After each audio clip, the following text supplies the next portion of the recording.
인간의 감각기관 중 가장 빠른 반응을 나타내는 기관은 시각입니다. 이에 우리 눈에 보이는 것은 우리의 마음을 움직이게 하는 결과를 낳습니다. 그러나 때로는 이 보이는 것이 우리의 판단을 흐리게 하는 경우가 있습니다.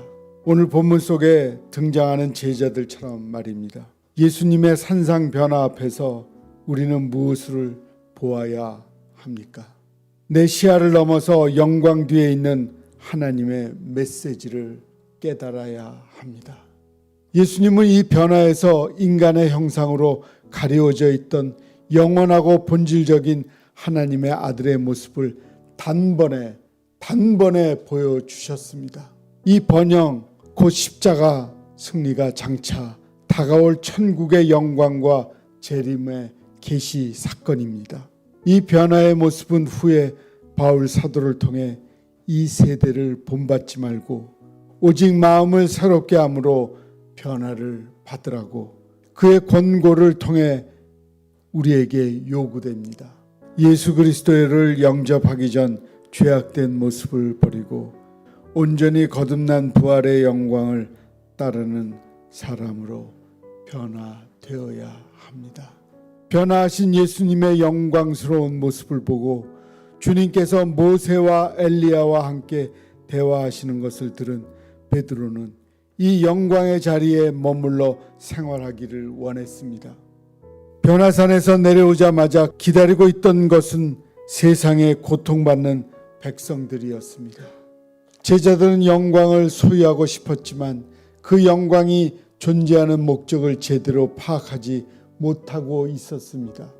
예수님께서 왜 변화하시고 세상으로 다시 내려가셨는지 그 이유를 알지 못했습니다.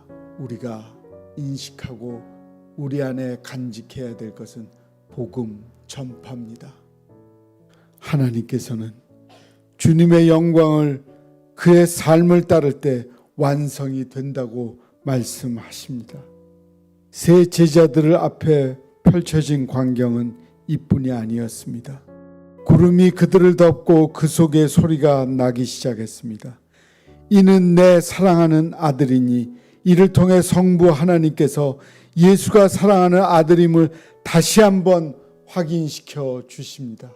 이뿐 아니라 하나님께서는 이 성자 예수 그리스도의 말에 복종하라고 명하십니다. 예수님의 처음 가르침을 믿고 그대로 따라 자기를 포기하고 십자가를 지고 따르라는 명령입니다. 만약 베드로가 변화산에 초막을 짓고 그곳에 머물렀다면 예수님의 십자가 사역에 동참할 수 없었을 것입니다.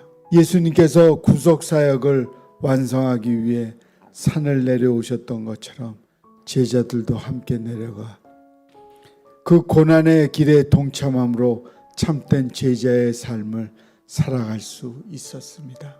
우리가 예수님과 함께 동행한다는 것은 그의 능력과 영광 가운데 있다는 뜻도 있지만 그의 고난에 동참한다는 뜻도 함께 가집니다.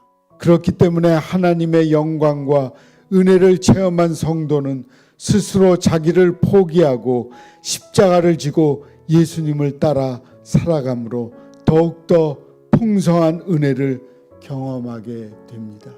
산상변모주의를 지킨 오늘 우리는 예수 그리스도의 이 변모가 부활의 계시임을 알게 되었습니다. 그리고 우리가 그 부활 신앙으로 하루하루를 살아가는 이들임을 다시 한번 확인하였습니다.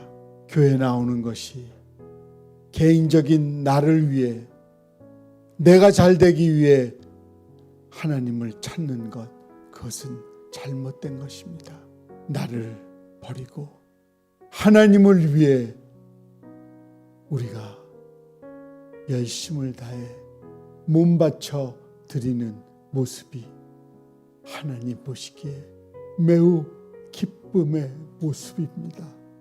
우리가 그 길을 자발적 헌신으로 걸어갈 때 바로 그 삶이 예수 그리스도를 예배하는 예배자의 삶이 될 것이며 이를 통해 내 자신 또한 하나님이 원하시는 거룩한 변화를 경험한 자들입니다.